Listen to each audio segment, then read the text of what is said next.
అందుకని ఈసారి మనం ఈ 3 రోజుల పాటు కూడా విష్ణు సహస్రం సృష్టి రహస్యం అనే అంశం మీద విష్ణు సహస్రనామాల ఆధారంగా వీలైనన్ని నామాలను లోతుగా విశ్లేషించి వాటిని అర్థాన్ని తెలుసుకుని వాటిని అన్వయం చేసుకుని జీవితంలో ఆచరణలో పెట్టేటువంటి ప్రయత్నం చేద్దాం. అందుకు ముందు వినాయక ప్రార్థన చెయ్యాలి తప్పనిసరిగా. వినాయక చవితి అని కాదు, విష్ణు సహస్రానికి వినాయకుడికి ఒక అవినాభావ సంబంధం ఉంది. ముందు ప్రార్థన చేసి తర్వాత చెబుతాం. పసుపు ముద్దలోన పరమ పవనమూర్తి కొలువు తీరినాడు కొలువరండు. పసుపు ముద్దలోన పరమ పవనమూర్తి కొలువు తీరినాడు కొలువరండు. అర్ఘ్యపాద్యములకు ఆలస్యమైనచో అర్ఘ్యపాద్యములకు ఆలస్యమైనచో ఊరుకొనడు వేరు కోరుకొనడు. వినాయకుడి విగ్రహాన్ని తయారు చేయడం ఎంత కష్టమో అంత సులభం. కష్టమా అంటే కష్టమే, ఎంత పెద్దదైనా చేయొచ్చు. చేసేవాళ్ళు ఉన్నారుగా, అట్టహాసాలు చాలా చేస్తున్నారుగా. ఎంత చిన్నదైనా చేయొచ్చు. 70 అడుగుల విగ్రహాలు చూసాం మనం, 6000 కేజీల లడ్డూలు చూసాం. కానీ అదే విగ్రహాన్ని వినాయకమూర్తిని పురోహితుడు విఘ్నేశ్వర పూజ చేసేటప్పుడు ఎలా తయారు చేస్తాడంటే, బాబు అమ్మ ఇక్కడ పసుపు ఎక్కడుందమ్మా అంటాడు. కాస్త పక్కన నీళ్లు చూడగానే 2 బొట్లు నీళ్ళు ఆ పసుపులో కలిపి ఇంత మొత్తం చేసి తమలపాకులో పెట్టి అంతే సుముఖశ్చే కదంతశ్చ అని మొదలు పెట్టేస్తాడు. కపిలో గజ కర్ణక హేరం వస్కంద పూర్వజ అంటాడు. దేవుణ్ణి తయారు చేయడం ఇంత తేలిక. ఇది హిందూ ధర్మంలో విశిష్టత. దేవుడు ఆకారం ఇది అని హిందూ ధర్మం స్పష్టంగా చెప్పదండి. ఎందుకంటే ఏ ఒక్క ఆకారము కూడా దేవుడిది కాదు. ఆ మాటకు వస్తే అన్ని ఆకారాలు దేవుడివే. ఏ ఒక్కటి ఆయనది కాదు, అన్నీ ఆయనవే. ఇది ఎలా మనం నిదర్శనం రుజువు ఎలా చూపిస్తాం? సూర్యుడి పైన ప్రత్యక్షంగా వెలుగుతున్నాడు. లోకంలో ఉండేటువంటి కార్యక్రమాలన్నీ జరగడానికి పగటిపూట 12 గంటల్లో ఏ పని జరిగినా సూర్యకాంతే కారణం. సూర్యకాంతి లేకుండా ఏం చేస్తామండి? అంటే అన్నిటికీ ఆయన కారణం అవుతున్నాడు. కానీ ప్రత్యక్షంగా ఆయన దేంట్లోనూ పాల్గొనలేదు. ఆయన దారిని ఆయన ప్రకాశిస్తున్నాడు తప్ప. అలాగా అది అర్థమైతే దేవుడు అర్థమవుతాడు. సూర్యుడు ప్రత్యక్షంగా అన్నిటికీ కారణమే అయినప్పటికీ స్వయంగా ఏదీ చేయనట్టే దైవశక్తి అన్నిటికీ కారణం. కానీ ఆయన స్వయంగా ఏదీ చేయడు. అన్ని రూపాలు ఆయనవే, కానీ ఆయన స్వయంగా ఏ రూపము కాదు. మూర్ఖత్వాలు పనికిరావు. ఈ రూపం గొప్పదా, ఆ రూపం గొప్పదా, ఈ దేవుడు కంటే ఆ దేవుడు గొప్పవాడా, ఎవరైతే బాగా పవర్ఫుల్ అని మన రాజకీయ మాటలు ఇక్కడ మాట్లాడకూడదు. అసలు పవర్ఫుల్ ఏమిటి? దరిద్రం. ఎంఈఓ డిఈఓ లాగా ఏవో విద్యాశాఖలో ఉంటాయి. అలాగే పవర్ఫుల్ అంటే అర్థం ఏమిటి? పవర్ఫుల్ కాకపోతే దేవుడే కాదు. అంటే మన హిందూ ధర్మం విశిష్టత ఏమిటి అంటే, ఇంత పెద్ద ఆకారాన్ని చేయడం అనే దానికి ఎంత ప్రాధాన్యం ఉందో. ఏదో సరదాగా 100 మంది చేరాలి అంటే ఏదో చేసుకుంటాం కదా రకరకాలుగా. అది మట్టితోనే చేయాలి ఖచ్చితంగా. పెద్ద ఆకారాలు చేయమని అసలు చేయనే చెప్పలేదు. ఖచ్చితంగా వినాయకుడు బొమ్మ అంటే 9 అంగుళాలు దాటకూడదు శాస్త్రం ప్రకారం. 9 అంగుళాలు దాటింది అంటే హంగు ఆర్భాటం ఉంటుంది, కానీ వినాయకుడు ఉండడు అక్కడ. ఆయనకి అది కుదరదు. అది 9 అంగుళాల బొమ్మ సరిగ్గా అంతే. అది కూడా మట్టితోనే చెయ్యాలి. పూర్వం రైతులు హాయిగా గణపతి ముద్ర బల్ల, ధాన్యం రాశి మీద వేస్తారు ముద్ర బల్ల, దాని మీద గణపతి బొమ్మ ఉండేది. ధాన్యం రాశి చేలో పెట్టిన తర్వాత దాని మీద అది ఎవరు ధాన్యం దొంగిలించకుండా ఉండడానికి, దొంగిలించినా మనకి తిరగడానికి ముద్రలు వేసేవారు. ఆ గడ్డి కాల్చి ఆ రైతుల మీద యొక్క ప్రవృత్తి ఎలాంటిది అంటే అన్నీ అక్కడే, వాళ్ళు ఏది ఎవరిని అడగాల్సిన పనుల, స్వయం సమృద్ధం. ధాన్యం అక్కడే, దాని మీద కప్పడానికి గడ్డి అక్కడే, దాని మీద ముద్ర వేయాలి.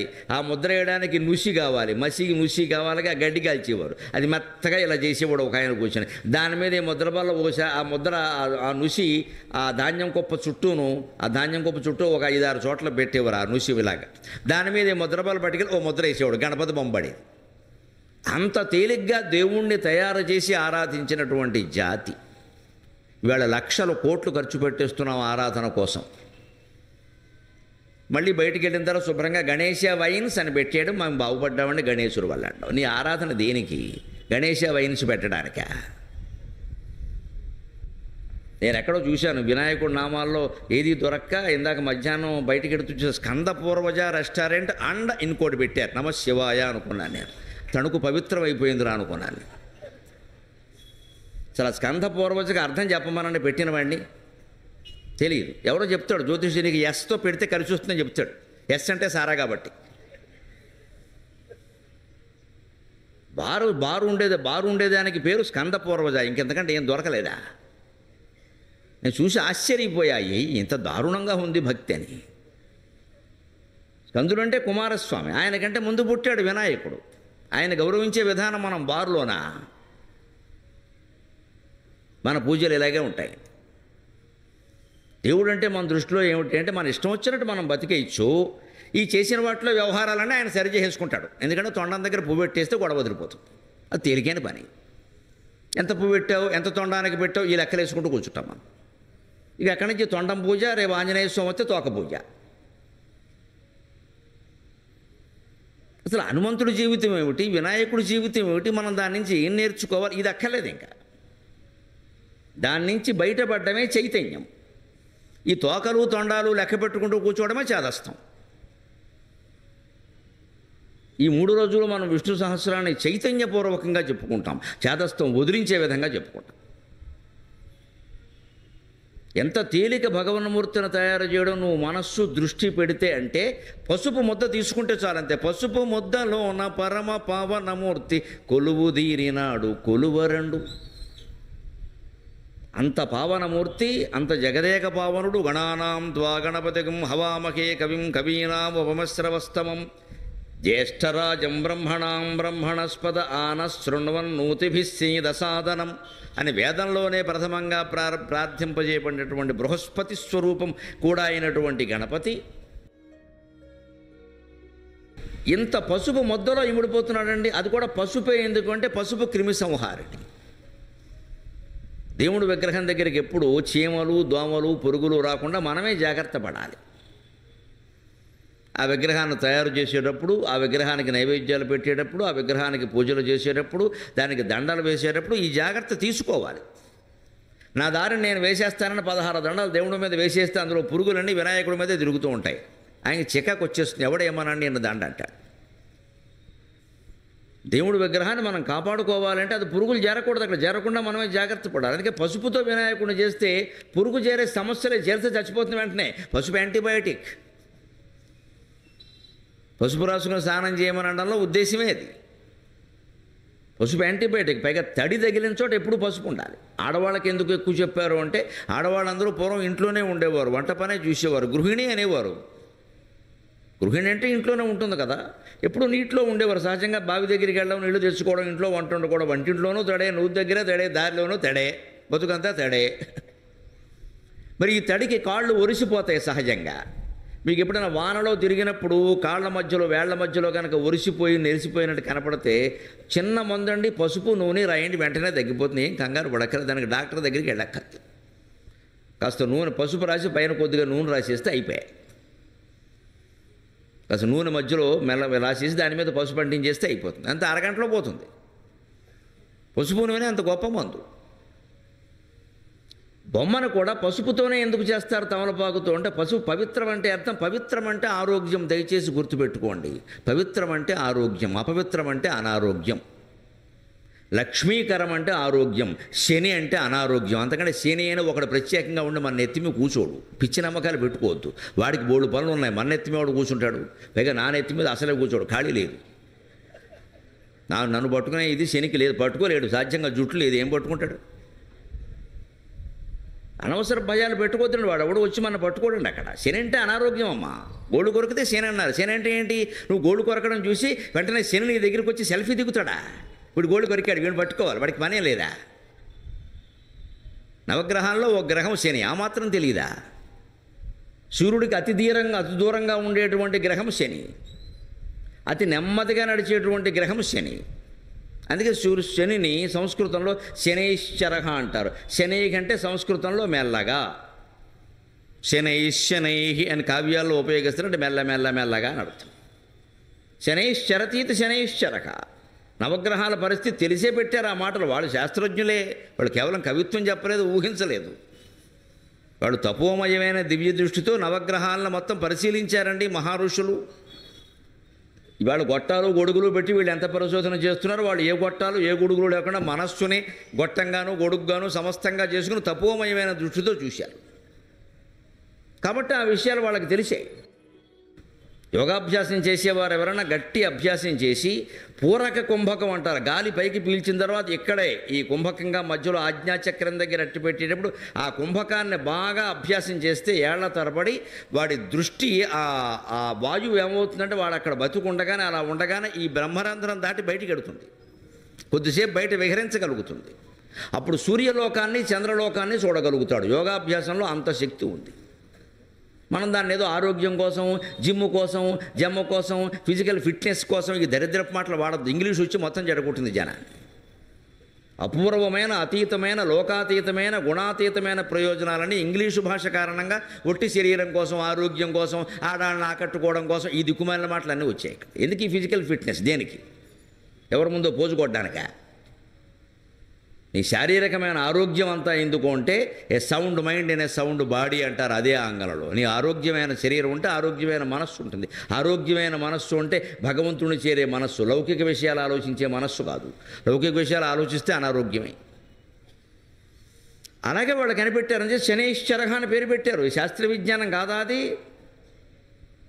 వాడెవడో శాటర్న్ అంటే సైన్యం, శని శాస్త్రం అయిపోయి శని అంటే సైన్యం కాకుండా పోయిందా, శాస్త్రం కాకుండా పోయిందా? అలాగా నెమ్మదిగా సంచరిస్తాడు కాబట్టి మనకి శని పట్టింది. శని మహర్దశ నడుస్తూ ఉంటే జరిగిన ప్రతి పరిణామము కూడా బాధగా ఉంటుంది. ఎందుకంటే నెమ్మదిగా సాగుతోంది. ట్రాఫిక్ జామ్లో ఉంటే ఎలా ఉంటుంది? హైదరాబాద్లో అడిగి చూపిస్తా, శని పెట్టినట్టే ఉంటుంది. అదే ట్రాఫిక్ జామ్లో ఆగకుండా కారు వెడుతోంది అనుకోండి, ఎంతో కొంత అంగుళం వెడుతోంది అనుకోండి, మనకు అంత చికాకు రాదు. ఆగిపోయింది అనుకోండి, డ్రైవర్లను మీరు గమనించండి, బై అంటాడు. ఏం బై అంటావయ్యా? ముందు 16 ఉంటే అదో పిచ్చి. ఫారెన్లో అయితే గోమె కొట్టి లోపల వేసేస్తాడు. నువ్వు ఎందుకు హార్న్ కొట్టావు? కొట్టినవారు అమెరికాలో అక్కడ హార్న్ కొడితే నేరం అక్కడ. మన దగ్గర కార్లకు హార్నే పనిచేస్తుంది, ఇంకేం పనిచేయదు. టైర్లు ఉండవు, స్టీరింగ్ ఉండవు, హార్న్ మాత్రం గట్టిగా ఉంటుంది. ఊరికే మోగిస్తాడు. ముందు 16 ఉన్నాయని తెలుసు, ట్రాఫిక్ ఆగిపోయింది తెలుసు, నువ్వు మోగిస్తే ఏం చేస్తాడు ఎదుటివాడు? అంటే ఈ మోగించడం ఎందుకంటే అసహనం అంతకంటే ఏం లే. అక్కడ ఏం జరగదని తెలుసు. పట్టుకోవాలి. విష్ణు సహస్రం కూడా సహిష్ణుర్ జగదాదిజగ అంటారు. సహిష్ణు, సహనం కలిగి ఉంటేనే భగవంతుడు కనపడతాడు. పని మనిషి ఒక్క పూట రాలేదమ్మా, రాదు, ఇది ఇంతే, ఎప్పుడు ఇంతే, చచ్చిపోతున్నాం చేయలేక, దీన్ని మార్చి చేయాలి. ఇంత అసహనానికి లోనయ్యావు తల్లి, తోముకోవడం తప్పిందా? మళ్ళీ అది తర్వాత ఎప్పుడో మర్నాడు వచ్చిందనుకోండి, ఏమన్నా అంటే మానేస్తుందేమో అని చెప్పేసి మంగళహారతి అని హారతి పట్టు కూర్చోవడం అక్కడ. అది వచ్చేటప్పుడు మంగళహారత, అది లేనప్పుడేమో దాన్ని తిట్టుకోవడమా? దేనికి ఇవన్నీ? ఇదే అసహనం అంటే. ఆపేయి, నీ పని నువ్వు చేసుకోక తప్పదు, ఉత్సాహంగా చేసేసుకో. ఈ పెట్టే రేవేదో వచ్చాక పెట్టు, దాని సంగతి నీ సంగతి తెలిపోతుంది. సహనం అంటే అదే. ఎలాగో చేసుకోవడం తప్పనప్పుడు ఈ అసహనం దేనికి? ఆ అసహనంలో మనం ఎలాగైతే చిందులేస్తామో ట్రాఫిక్ జామ్లో డ్రైవర్ కూడా అంతే చిందులేస్తాడు. చిందులేస్తే ఉపయోగం ఒకటి వెళ్ళదు కదా. అంటే ట్రాఫిక్ జామ్లో ఎంత ఇరుక్కున్నా మీరు గమనించండి, కారు ఎంతో కొంత నడుస్తుంటే మనకి ఇబ్బంది లేదు, కానీ ఆగితే ఇబ్బందిగా ఉంటుంది. శనిగ్రహం ఎంత నెమ్మదిగా నడుస్తుంది అంటే ఆగిపోయినంత నెమ్మదిగా నడుస్తుంది. భూమికి సూర్యుడు చుట్టూ తిరగడానికి 1 ఏడాది పడితే శనికి ఏకంగా 20 ఏళ్ళు 30 ఏళ్ళు పడుతుంది. ఓ 10 ఏళ్ళు, కనీసం 10 ఏళ్ళు పడుతుంది శాస్త్రజ్ఞులు చెబుతా. అంత తేడా ఉంది. అందుకని శని మహర్దశ మనకి ఏదో పట్టేసినట్టు, పీకేస్తున్నట్టు, గొడవ పడిపోతున్నట్టు ఏమీ లేదు, మామూలుగానే ఉన్నావు. నీకు ఆ దశ పట్టిందని ముందు తెలుసుకోవడం వల్ల కాఫీ పట్టుకోవడం ఆలస్యం అనేసి శని. అందుకే కాఫీ రావడం. శనికి కాఫీకి సంబంధం ఏంటి? తాగేవాడు శని, ఇచ్చేవాడు కాదు. ఇలాగే అనుకుంటాం మనం, అంతకంటే ఏమి లేదు. శని అంటే అనారోగ్యం, లక్ష్మీప్రదం అంటే ఆరోగ్యం. అంతేగాని లక్ష్మీది వచ్చి నీ ఇంట్లో కూర్చోదు, ఆవిడకేం పని లేదు, వైకుంఠంలో ఉంది ఆవిడ. గోళ్ళు కొరకడం శని ఎందుకంటారని, గోళ్ళు కొరక్కపోతే గోళ్ల మధ్యలో మట్టి చేరుకుంటుంది, తడి ఎలాగూ ఉంటుంది. తడి మట్టి కలిపితే బ్యాక్టీరియా క్రిములు పుట్టవాండి, మళ్ళీ కోరుకుతావు కదా, నోట్లో పెట్టే లోపలికి వెళ్తే ఆహార నాళంలోకి వెళ్ళి లోపల అనారోగ్యం చేసింది, లివర్ పాడైంది. అందుకని గోళ్ళు కొరికితే శని అన్నారు. అందుకని గోళ్ళు కొరకడం వల్ల ఐశ్వర్యాలు పోతాయని కాదు, ఐశ్వర్యం ఏం పోదు. దానికి ఐశ్వర్యానికి సంబంధం లేదు. ఐశ్వర్యం పోతుంది. అనారోగ్యం వస్తే ఆసుపత్రికి వెడతావు కదా, 6 ఎకరాలు అమ్మిస్తాడు వాడు, అందుకని పోతుంది. ఆ రకంగా పోతుంది. అర్థం చేసుకోవాల్సిన విధానం అది. లక్ష్మీప్రదం అంటే ఆరోగ్యం, శని అంటే అనారోగ్యం. అంతకంటే ఏం లేదు, కంగారు పడక్కల. అలాగే పవిత్రం అంటే ఆరోగ్యం, అపవిత్రం అంటే అనారోగ్యం, అంతే. అంతకుమించి ఆలోచించదు దాని గురించి. ఇక అది ఇంట్లో ఉంటే ఏదో జరుగుతుంది, ఏమీ జరగదు. మన ఇద్దరం ఉంటేనే ఇంట్లో ఏం జరగలే, మొత్తం ఆకుల వల్ల పువ్వుల వల్ల జరుగుతాయి పిచ్చి మాటలు. కానీ 2 మొహాలు ఉన్నారు ఇక్కడ, మొగుడు పెళ్ళాం, ఏమీ జరగట్లేదు. దెబ్బలాటలు తప్ప. ఇంక ఈ వస్తువుల వల్ల ఏం జరుగుతాయి? ఈ పుస్తకం వింటూ ఉంటే పుణ్యం, ఈ విగ్రహం వింటూ పుణ్యం, అవన్నీ పిచ్చి నమ్మకాలే. ఏ విగ్రహాలు ఉండని, ఏ పుస్తకాలు ఉండని, నువ్వు మొత్తం ఇల్లంతా దీపాలెట్టే కొంపలు అంటుకుపోతాయి తప్ప కొంపేం బాగుపడదు. నీ మనసు మార్చుకోవలసిందే, బుద్ధి మార్చుకోవలసిందే. అది పెడితే శుభం, ఇది తీసేస్తే అశుభం, ఈ పిచ్చి మాటలు దయచేసి నమ్మకండి. దీనివల్లే జాతి మొత్తం పాడవుతాం. అంత దేవుణ్ణి పసుపు ముద్దలో పెట్టి ఎందుకు చేస్తారు అంటే, దేవుణ్ణి తయారు చేయడం ఇంత తేలికయా, చేరుకోవడం కష్టం. కానీ నీకు అర్థం కావట్లేదు. పసుపు ముద్ద, మళ్ళీ అక్కడ క్రిములు చేరకుండా ఆయన్ని సేవిస్తే చాలు. వినాయకుడు లక్షణం ఏమిటంటే, అర్ఘ్యపాద్యములకు ఆలస్యమైన ఊరుకొనడు, వేరు కోరుకొనడు. వినాయక చవితి నాడు ఆయనే మరి 16 ఇళ్ళు తిరగాలి ఇంటింటికి. మరి అంతే కదా, అందులో ఎలక వాహనం చాలా తొందరగా వెళ్ళాలి. అసలు అది కదలనే కదలదు. అందుకని ప్రతి ఇంటికి వచ్చి ఏమంటాడు, తొందరగా పెట్టే అంటాడు. కొంచెం నువ్వు ఆలస్యం చేస్తూ ఏదో ఒకటి పెట్టేవమ్మా, నేను వెళ్ళాలి మళ్ళీ పక్కింటికి అంటాడు ఆయన. అందుకని వినాయక పూజ లెక్క ప్రకారం మనం పొద్దున లేవగానే ముందు స్నానం చేసి పూజ చేసేసుకొని మిగిలిన పనులు చూసుకోవాలి. అందుకని ఆయన అంతకంటే కోరుకునేది ఏం లేదు. ఆ సమయానికి ఆయనకు రాగానే కాఫీ టీలు ఇచ్చేసినట్టుగా ఆయన ఇచ్చేసేస్తే, ఆయనకి అర్ఘ్యపాద్యాలతో పూజ చేసేస్తే, అమ్మయ్య మంచి అమ్మ నువ్వు మీ ఆయన సుఖంగా ఉండండి పిల్లలతో సహా, నేను పక్కింటికి వెళ్ళొస్తా, మళ్ళీ ఏడాదికి అని వెళ్ళిపోతాడు. అంతకంటే ఏం కోరుకోడు. అల్ప సంతోషి, ఏమీ కోరుకోడు. ఆయన ముందు నిలబడి 2 గుంజులు తీస్తే పాపం ఎంత కష్టపడుతున్నాడో అనుకుంటాడు. అంత అల్ప సంతోషం కలిగినటువంటి దైవం. పసుపు ముద్దలోన పరమ పవనమూర్తి కొలువుదీరినాడు కొలువరండు.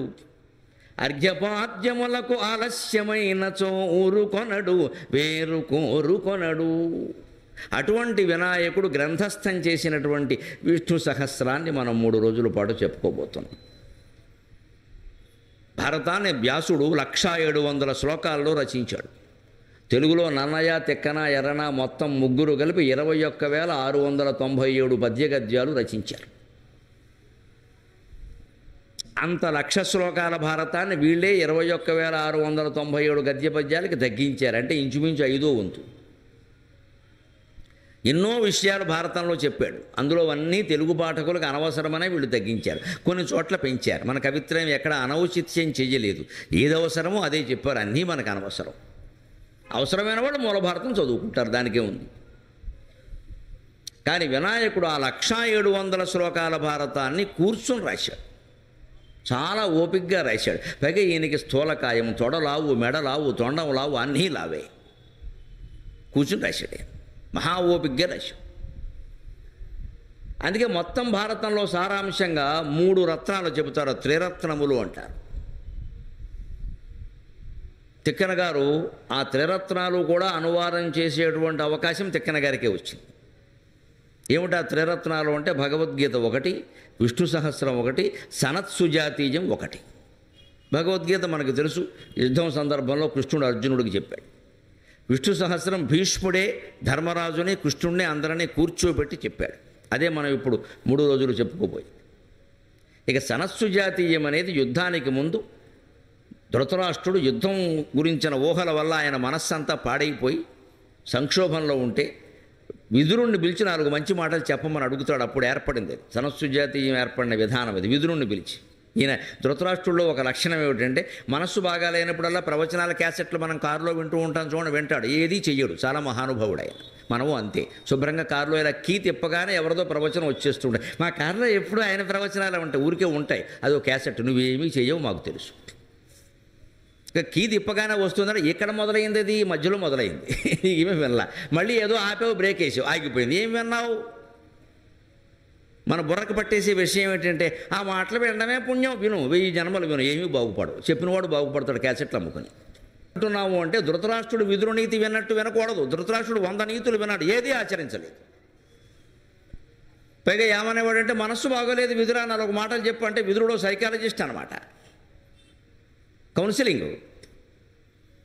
ఈయన వినడానికి విదురుడికి తెలుసు, ఈయన ఆచరించడని వింటాడు, కానీ ఆచరించడం తెలుసు. కానీ విదురుడు ఎందుకు చెప్పాడు అంటే, మంచి మాట చెప్పమన్నప్పుడు విన్నవాడు అడిగినవాడు వినకపోయినా పాటించకపోయినా వినకున్నను ఉచ్చరించడు మాటకు ఈశ్వరుండైన మెచ్చును కదా అంటాడు ఆముక్తమాల్యదలో కృష్ణదేవరాయలు. వినకొనను భూతహితంబు కోరి ఉచ్చరించుడు మాటకు ఈశ్వరుండైన మెచ్చును కదా అంటాడు. ఈయన వినకపోయినా సరే సమాజం మేలు కోరి మనం మంచి మాటలు చెబితే ఇవాళ కాకపోతే రేపైనా వేదవాక్యాల్లాగా వ్యాపిస్తాయండి. ఖచ్చితంగా చెప్పేవాడు చెప్పే తీరాలి. ఎవరు విన్నారు ఎవరు చేశారు అది వేరే విషయం, వారి ప్రాప్తానికి సంబంధించిన విషయం. అందుకే మేము అదే విదురవాక్యాన్ని దృష్టిలో పెట్టుకునే మేము చెబుతాం. లేకపోతే ఈ సమాజం మీద మాకు రోజుకోసారి విరక్తి వస్తుంది. రోజుకోసారి ఎందుకు ఇది ఎవడికి కావాలి, ఎవడు చేస్తున్నాడు ఎందుకు. కానీ అదే ఉత్సాహం అంటే విదురుడి కంటే గొప్పవాళ్ళమా, ఆయన చెప్పాడు కదా ధృతరాష్ట్రుడు వినకపోయినా. కానీ ఆవేళ విదురునికి తల మిగిలిపోతే ఈవేళ మనం చెప్పుకుంటున్నాం కదా మళ్ళీ దాన్ని. మరి 10 కాలాల పాటు నిలబడాలి అంటే ఎవడూ కావ్యం రాయకుండా, ఎవడూ చెప్పకుండా, ఎవరూ దానికి వ్యాఖ్యానం రాయకుండా, ఎవరూ ప్రవచనాలు చెప్పకుండా ఎలా నిలబడతాయండి? నిలబడాలి కదా. అందుకని విదురుడు చెప్పాడు.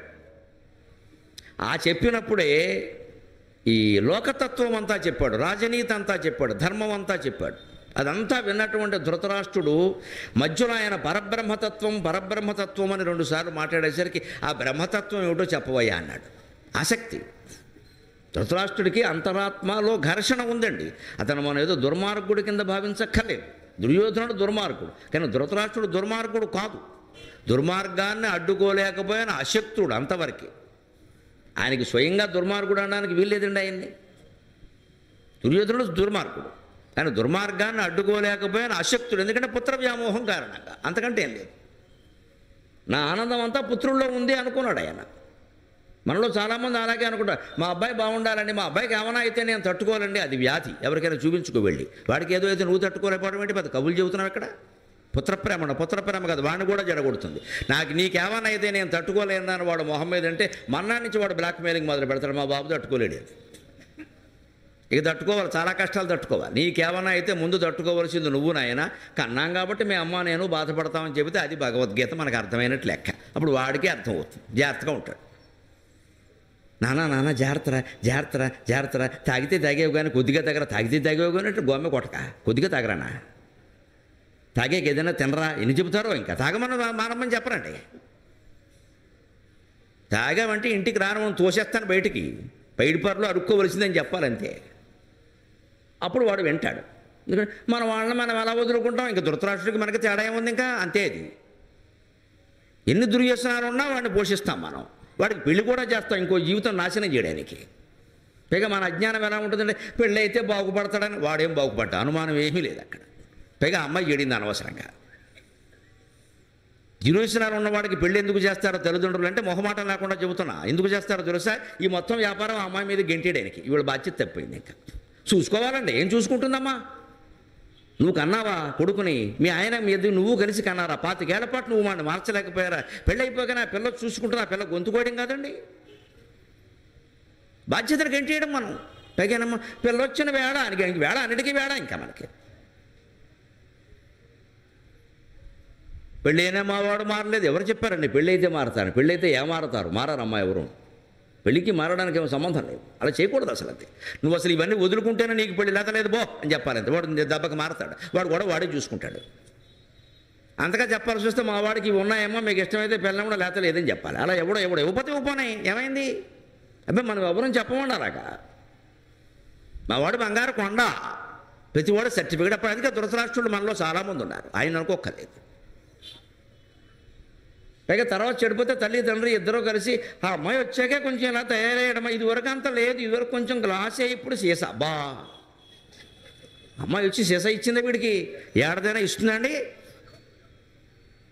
మనం గెంటేస్తామమ్మా. మన మానవ ప్రవృత్తిలో ఉండే కపటం ఏమిటంటే గెంటేస్తాం. అత్తగారు కోళ్ళ మీద గెంటేస్తుంది, ఈ కోళ్ళ తన కోడల మీద గెంటేస్తుంది. మొత్తం ఎవరి మీద తప్పు ఒప్పుకోరు. మొత్తం మానవ సమాజం మారవలసిందంతా ఇక్కడే ఉంది, మన మనస్సులోనే ఉంది. బయటవాడికి ఏం చెప్పక్కల, మనం మారితే చాలు. అదే ధృతరాష్ట్రుడి ప్రవృత్తి. అందుకని నీతులు చెబుతూ ఆయన పరబ్రహ్మతత్వం అనగా అది కూడా చెప్పమన్నాడు. వెంటనే విదురుడు చూడండి ఎంత సంస్కారవంతుడో. అది చెప్పడానికి నాకు అర్హత లేదు, నేను చెప్పలేను అన్నాడు. ఎందుకంటే నేను దాసీకి పుట్టాను మహారాజా. ఈవేళ ఉన్నటువంటి వర్ణాశ్రమాచారాల ధర్మం ప్రకారం బ్రాహ్మణుడు ఋషి అయిన వాడు మాత్రమే పరబ్రహ్మతత్వం గురించి మాట్లాడాలి.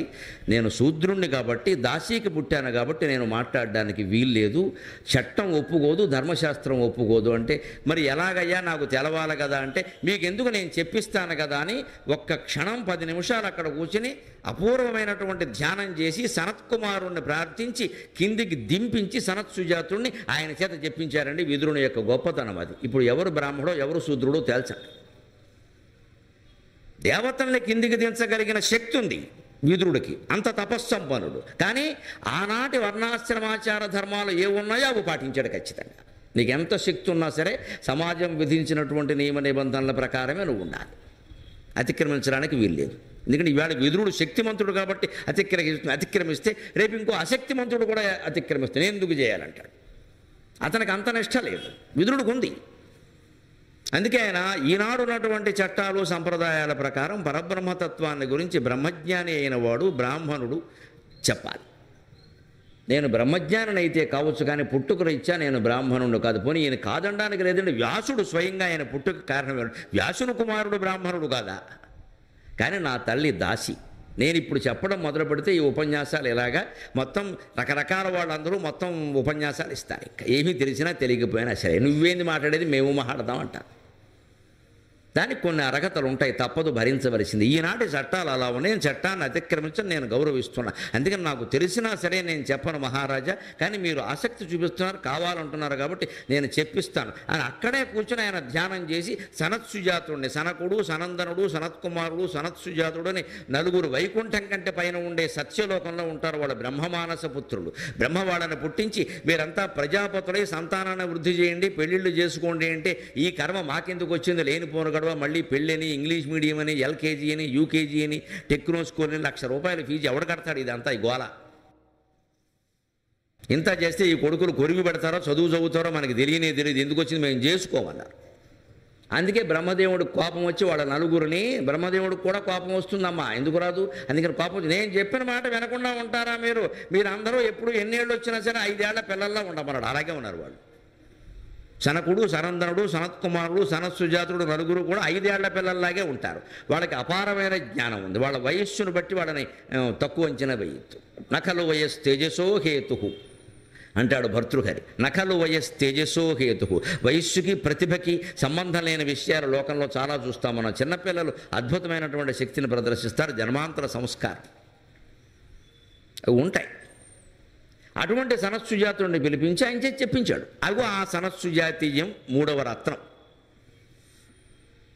వ్యాసుడు తిక్కన గారు భారతం ముగించాక వ్యాసుడి గురించి ప్రార్థన చేస్తూ, ఏదో రాశానయ్యా స్వామి, నీకు నచ్చిందో లేదో అని అంటే, తిక్కన గారి పుణ్యం వల్ల వ్యాసుడు కళ్ళలో కనపడి, నా 3 రత్నాలు ఏం చేశావు అన్నట్ట, అవి నీకే వదిలేశాను అన్నట్ట.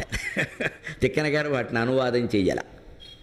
ఎందుకంటే కొన్ని మంత్రశాస్త్రపూతమైనటువంటి విషయాలు తెలుగు పద్యాల్లోకి మనకు తోచినటువంటి మాటల్లో అనువాదం చేసి రాసేయకూడదు. వేదం అటువంటిది, ఉపనిషత్తులు అటువంటివి, భగవద్గీత అటువంటిది, విష్ణు సహస్రం అటువంటిది, సనత్సుజాతీయం అటువంటిది. వాటిని సంస్కృతంలో ఆ భాషలోనే చెప్పుకోవాలి. ఊరికే భావం చెప్పాను కదా అంటే కుదరదు అక్కడ. అవి మంత్రపూతమైనటువంటి అక్షరాలు, వాటి వెనకాల బీజాక్షరాలు ఉన్నాయి, శక్తులు ఉన్నాయి, మహిమలు ఉన్నాయి, మంత్రశక్తి ఉంది. వాటిని ఆ భాషలో, దేవభాషలో అలాగే చెప్పుకోవాలి. మనం కూడా విష్ణు సహస్రం కానీ, భగవద్గీత కానీ, సనత్సుజాతీయం కానీ ఇలాంటివి చదివితే సంస్కృత భాషలో అది తాత్పర్యాలు చూసుకోవచ్చు. కావాలి తాత్పర్యాలు రాయొచ్చు, అర్థం కావాలి కదా. కానీ దాన్ని తెలుగు పద్యాల్లోకి రాశామంటారు చాలామంది. భగవద్గీత చాలామంది తెలుగు పద్యాల్లోకి రాశారు, ఒక్కటి కూడా వెలుగులోకి రాలేదు. మీరు గమనించండి, రాదు. తిక్కన గారు స్వయంగా రాసినా రాదు, ఆయనకు తెలుసు కాబట్టే రాయలేదా గొడవ లేదు. మొత్తం భగవద్గీత 700 శ్లోకాలు ఉంటే అక్కడ తిక్కన గారు 7-8 పద్యాల్లో మొత్తం సారాంశం చెప్పేశాడు. శేష పద్యాల్లో చెప్పేసి అంతటి యుద్ధము ప్రారంభమయ్యాను కొట్టుకున్నాడు మొత్తం గొడవ లేకుండా. ఎందుకంటే ఇది తెలుగు పద్యాల్లో ఎక్కదని తెలుసు ఆయనకి. ఎందుకంటే తెలుగు పద్యాల్లో చెబితే తిక్కన గారి మీద ఉండే గౌరవంతో అది కంఠస్థం చేస్తారు, కానీ భగవద్గీతకు ఉండేటువంటి అసలతత్వం తెలియకుండా పోతుంది. విష్ణు సహస్రము అంతే, తిక్కన గారు అనువాదం చేయాల. శుచియును హంసుండు శుచిషత్తు పరముండు అని 4-5 శేషపద్యాలు రాసి వదిలేశాడు. 1000 నామాలు కలిపి అందులో ఊరికి ముఖ్యమైన పెంచుకుని 10-15 నామాలు చెప్పేసి వదిలేశాడు. మీరు అందులో చదువుకున్నారు. సనత్సుజాతీయం కూడా అంతే. ఆ 3 రత్నాల్లో ఒకటైనటువంటి రత్న రాజాన్ని గురించి మనం చెప్పుకోబోతున్నాం. యస్య స్మరణ మాత్రేణ జన్మ సంసార బంధనాత్ విముచ్యతే నమస్తస్మై విష్ణవే ప్రభవిష్ణవే శాంతాకారం భుజగశయనం పద్మనాభం సురేశం విశ్వాకారం గగన సదృశం మేఘవర్ణం శుభాంగం లక్ష్మీకాంతం కమలనయనం యోగి హృద్యానగమ్యం వందే విష్ణుం భవభయకరం సర్వలోకైకనాథం. క్షీరోదన్వద భంగ భంగములలో శ్రీదేవి కన్పాపలో స్వామి, క్షీరోదన్వద భంగ భంగములలో శ్రీదేవి కన్పాపలో నీరేజాసన సృష్టి జీవకళలో నీలాంబర వ్యాప్తిలో, నీరేజాసన సృష్టి జీవకళలో నీలాంబర వ్యాప్తిలో సారోదార కవిత్వ సంపదలలో సత్యము ధర్మములో, సారోదార కవిత్వ సంపదలలో సత్యము ధర్మములో నీ రూపం బగుపించు నిర్మల గుణ నిర్వాణ నారాయణ. క్షీరోదన్వద భంగ భంగములలో శ్రీదేవి కన్పాపలో నీరేజాసన సృష్టి జీవకళలో నీలాంబర వ్యాప్తిలో సారోదార కవిత్వ సంపదలలో సత్యము ధర్మములో నీ రూపం బగుపించు నిర్మల గుణ నిర్వాణ నారాయణ. ఇది మా అమ్మగారు విష్ణువు మీద చెప్పమంటే చెప్పిన పద్యం. అమ్మ విష్ణువు ఫోటో ఎదురుగా నా మీద అస్తమానం పద్యాలు చెబుతావురా, దేవుని మీద చెప్పరా అంటే చెప్పాను ఈ పద్యాలు. అలాగే ఇంకో రోజు ఆవిడ పుట్టినరోజు వచ్చింది, క్షీరాబ్ది ద్వాదశి. అప్పుడు కూడా అమ్మ పుట్టినరోజు కదా అని 80వ ఏట 85వ ఏట కూడా ఇంట్లో 10 మందిని పిలిచి హడావుడి చేసి ఏదో చేసి ఆవిడకు చీర పెట్టి మీ ఇద్దరం దండం పెడితే పరమానంద పడిపోయి పద్యం చెప్పరా అండి. అయితే నీ మీద అస్తమానం నా మీద చెబుతావు, దేవుడి మీద చెప్ప. అయితే ఏం చెప్పమంటావో చెప్పమన్నాను నేను. విష్ణుమూర్తి యోగనిద్రలో ఉంటాడు కదా, ఎందుకు ఉంటాడో చెప్పండి. తల్లి ప్రశ్న అండి, కొడుకు చెప్పడం నా అదృష్టం నిజంగా. నేను అడిగితే ఆవిడ చెప్పాలి. మరి చిన్నప్పుడు నేను అడిగితే చెప్పింది కదా. అప్పుడు వాళ్ళు మా అమ్మ కాదండి, నా వయస్సు ఉన్న వాళ్ళ తల్లులు అందరూ అంతే గొప్పవాళ్ళు, తండ్రులు కూడా. ఎంత గొప్పవాళ్ళు అంటే మా అమ్మ 3వ తరగతి చదివి మానేసింది, మాకు 8వ తరగతిలో లెక్కలు చెప్పేది ఆవిడ. అంత చదువు అది. ఆవిడ 3వ తరగతి చదివి మానేసింది. మాకు 8వ తరగతిలో జనరల్ మ్యాథమెటిక్స్ ఆవిడ చెప్పేది. X Y Z composite mathematics ఆవిడకి తెలియదు. ఆల్జీబ్రా గుండెగాబ్రా అవన్నీ తెలియదు. కానీ నిద్రించియున్ ధర్మోద్దీప్తికి నిద్ర లేచదవు శుద్ధ ద్వాదశం నీవు చాతుర్మాస్యంబులనాచరింప స్వామి, చాతుర్మాస్యంబులనాచరింప కనువిందుల్ క్షీరవారాం నిధుల్. నీ పాదంబులె దిక్కు నాకు, నీ పాదంబులె దిక్కు నాకు కమలా నేత్రంబుజాతంకిత శ్రీపాదంబులె దిక్కు నాకు, నీ పాదంబులె దిక్కు నాకు కమలా నేత్రంబుజాతంకిత శ్రీపాదంబులె దిక్కు నాకు. కరుణా క్షీరాబ్ధి వీచి మృదుశ్రీపాదంబులె దిక్కు నాకు, కరుణా క్షీరాబ్ధి వీచి మృదుశ్రీపాదంబులె దిక్కు నాకు. కలి దుశ్శీల ప్రభావ అగ్నితాప ఆపోదమ్మయి శాంతి వర్షమిడుమీ, కలి దుశ్శీల ప్రభావ అగ్నితాప ఆపోదమ్మయి శాంతి వర్షమిడుమీ. అంబోధి గంభీరధీ నీ పాదంబులె దిక్కు నాకు కమలా నేత్రంబుజాతంకిత శ్రీపాదంబులె దిక్కు నాకు. కరుణా క్షీరాబ్ధి వీచి మృదుశ్రీపాదంబులె దిక్కు నాకు. కలి దుశ్శీల ప్రభావాగ్నితాపాపోదమ్మయి శాంతి వర్షమిడుమీ. అంబోధి గంభీరధీ. విష్ణు సహస్రం ఎందుకు చెప్పుకుంటాం మనం ఈ 3 రోజులు అంటే, కలి దుశ్శీల ప్రభావ అగ్నితాప ఆపోదమ్మయి శాంతి వర్షం కురవడం కోసం. ఎన్ని రకాల పాపాలు ఘోరాలు చూస్తున్నామో, చూసి తట్టుకోలేకపోతున్నామో అందరికీ తెలుసు. కన్నీళ్లు పెట్టడం తప్ప ఏం చేయలేకపోతున్నాం. ఇదేమిటి ఇలా తెగజారిపోతుంది రోజు రోజుకి సమాజం. మన పిల్లల్ని మనం కాపాడుకోలేకపోతున్నాం, మన పిల్లల్ని మనం హెచ్చరించలేకపోతున్నాం. తల్లిని కొడుకు నోరు మూసుకునే స్థితి వచ్చేసింది. డాడీ నీకేం తెలియదు, మమ్మీ నీకేం తెలియదు. వీళ్ళిద్దరికీ తెలియకుండానే ఈ కుర్రగాడ పుట్టేశాడు ఇక్కడ.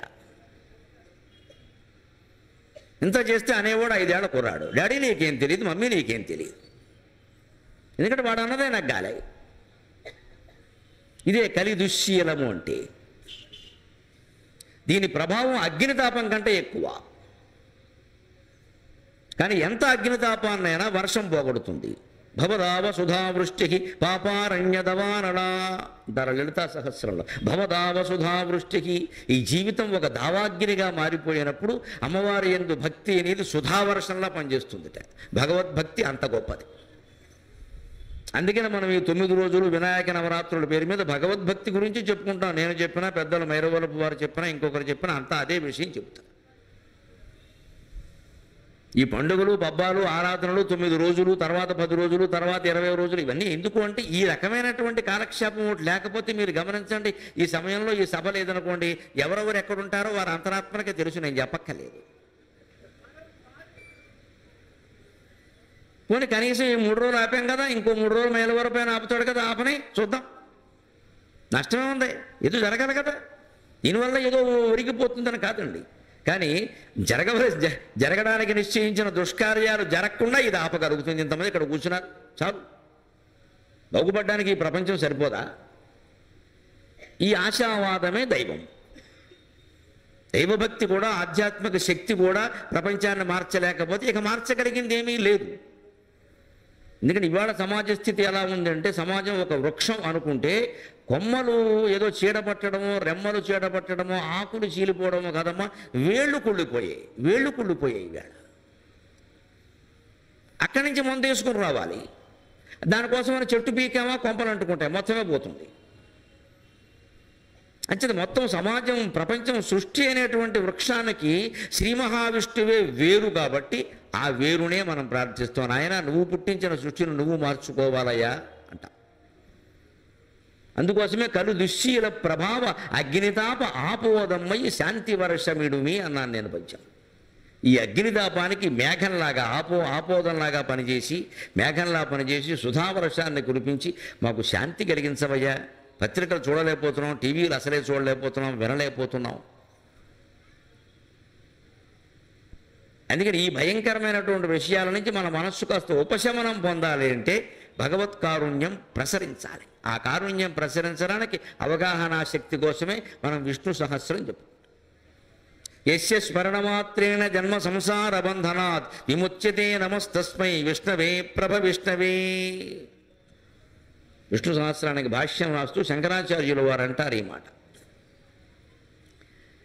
ఏ మహానుభావుణ్ణి స్మరించినంత మాత్రం చేత జన్మ సంసార బంధనాత్ విముచ్యతే, జీవితంలో ఉండేటువంటి బంధాలన్నీ తొలగిపోతాయో, ఏ బంధం కూడా మనకి ఎటువంటి బంధంలా ఉండకుండా అనుబంధంలా ఆనందం కలిగిస్తుందో అటువంటి విష్ణు సహస్రానికి నేను భాష్యం రాస్తున్నాను అన్నాడు ఆయన. ట్యాగూరు గీతాంజలిలో చెబుతాడు ఒక మాట, ఈశ్వరుడు అంటే ఎవడో లేడయ్యా, బంధము కాని ప్రేమ ఈశ్వరుడు అన్నాడు ఆయన. ట్యాగూరు గీతాంజలిలో చెబుతాడు, బంధము కాని ప్రేమ. మనం ఎవరిని ప్రేమిస్తున్నామో మీరు గమనించండి, భార్య, భర్త, పిల్లలు, తల్లిదండ్రులు, చివరికి దేవుడు సహా. ఏది నీకు బంధం కాకూడదు, దేవుడు కూడా ఏది నీకు బంధం కాకూడదు. బంధం అయిందంటే అయిపోయినట్టే. దేవుడు పూజ చేయి, రోజు చేయి, కానీ ఎప్పుడైనా చేయలేకపోయావు అనుకో, ఏమిటో ఇలా చేయలేకపోయాం, మనస్సు అదోలా ఉందంటే మత్తెక్కింది బాగా నీకు. ఆ పూజ వల్ల ఏదో అయిపోతుందని అనుకుంటున్నాం, అందుకని ఒక్కరోజు చేయకపోయేసరికి కొంపలు అడ్డుకుపోయినట్టు మాట్లాడుతాం. ఇక్కడ పూజ్యతత్వం అర్థమైన వాడు కూడా అలా అండవు, అలాగని మానేయమని కాదు. అసలు రోజు చేసే పనుల్లో అన్నీ దైవ పూజేనండి. దైవ పూజ కానిది ఏదైనా ఉందా? ఆ పనిని ఎందుకు శ్రద్ధగా చెయ్యం మనం?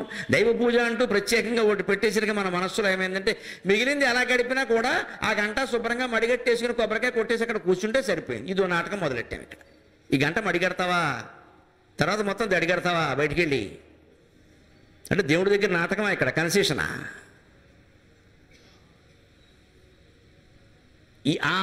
మన మనస్సు అలా ఆలోచిస్తాం, కానీ భగవద్గీతలో కృష్ణుడు అలా చెప్పలేదు. దైవ పూజ అంటే ఏమిటి, నేను ఎలా ఆరాధించమంటావా అని అర్జునుడు అడిగితే, నువ్వు చేసే ప్రతి పని ఆరాధనే కదా అన్నాడు. ప్రతి పని ఆరాధన ఎందుకు అవుతుందంటే, యత ప్రవృత్తిర్భూతాని ఏన సర్వమిదం తతం స్వకర్మణా తమభ్యర్చ్య సిద్ధిం విందతి మానవక అన్నాడు. అద్భుతమైన మాట 18వ అధ్యాయంలో ఉంటుంది. జీవులన్నీ ఏ భగవంతుడి నుంచి పుట్టాయో, ఏన సర్వమిదం తతం, ఏ భగవత్ తేజస్సు చేత ఈ ప్రపంచమంతా వ్యాపించబడి ఉందో, ఆ తేజస్సుని, ఆ భగవంతుడిని ఆరాధించే విధానం ఎలాగా ఉంటే కృష్ణుడు చెప్పాడు, స్వకర్మణా తమభ్యర్చ్య. అంతటా నిండి ఉందని నువ్వే అంటున్నావు కదా అర్జున, నేను అనలేదు కదా. నీకు అర్థమైంది కదా, భగవంతుడు అంతటా నిండి ఉన్నాడు అంటే మరి నువ్వు చేసే పని ఆరాధన కాదా? తాగే కాఫీ తిన్నగా తాగు, ఉతికే బట్ట తిన్నగా ఉతుకు, చేసే వంట సరిగ్గా చెయ్యి. ఊడ్చే ఇల్లు శుభ్రంగా ఊడు, చేసే ఉద్యోగం సక్రమంగా చేయి. అదే భగవదారాధన, అదే భగవదారాధన. వర్క్ ఈజ్ వర్షిప్ అంటారు ఇంగ్లీషులో దాన్ని. మనలో చాలామందికి ఇది ఎక్కదు. కార్యాలయాల్లో శుభ్రంగా బల్ల కింద చెయ్యట్టి కోట్లు కొల్లగొట్టేస్తాడు, అందులో సగం పట్టుకెళ్ళి తిరుపతి హుండీలో వారేస్తాడు. ఇది అజ్ఞానం. దేవుడికి ఇవన్నీ తెలియవా? నువ్వు ఆ చెయ్యి ఎక్కడ పెట్టావు, నువ్వు ఎలా పుచ్చుకున్నావు? ముందు ప్రభుత్వం ఉద్యోగం చేస్తున్నావు, వేలకు వేలు లక్షలకు లక్షల జీతాలు తీసుకుంటారు. లంచం తీసుకోవాల్సిన పని ఏంటంటే అసలు?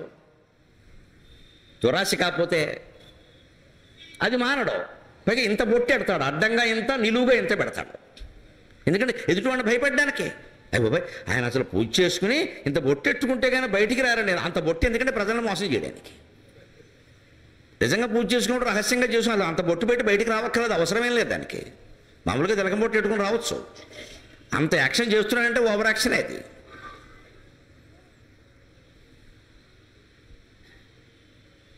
అంత అతి అక్కర్లేదు. ఎందుకంటే ఈ బాహ్య వేషాలు పెరిగిన కొద్దీ ఆంతరిక ప్రవృత్తి నాశనం అవుతుంది. ఖచ్చితంగా తేడా ఉంటుంది దానికి. అందుకే ఆధ్యాత్మికంగానే ఓ చెలోక్తి చెబుతారు, నువ్వు ఇలా పెట్టావా ఇలా పెట్టావా అనేది ముఖ్యం కాదు, ఇలా పెట్టావా ఎవరికైనా 10 రూపాయలు అది ముఖ్యమని చెప్పారు. నువ్వు ఇలా పెట్టడం వదిలేయవన్నీ, ఇలా పెట్టుసా.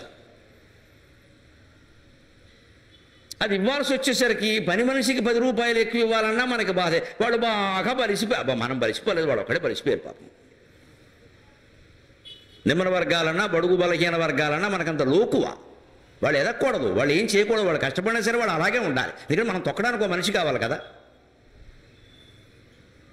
మనం మాత్రం బాగా ఎదగాలి, మన వ్యాపారాలు బాగుండాలి, మనకు బాగుండాలి. వాళ్ళు అలాగే అనుకుంటారు. ఇవాళ వాళ్ళ పిల్లలు కూడా శుభ్రంగా ఇంగ్లీష్ మీడియం చదువుతున్నారండి. మొన్న ఆశ్చర్యకరం, హైదరాబాద్లో మా బాత్రూములు క్లీన్ చేయడం కోసం ఓ మనిషిని పిలిచాను నేను. 5-6 ఏళ్ళుగా వాడే వస్తున్నాడు. అప్పటికే మా ఆవిడ ఒకసారి చెప్పింది, వీడికి మోటార్ సైకిల్ ఉంది మీకు తెలుసా అంది. ఉంటే ఉండి మనకేమన్నా.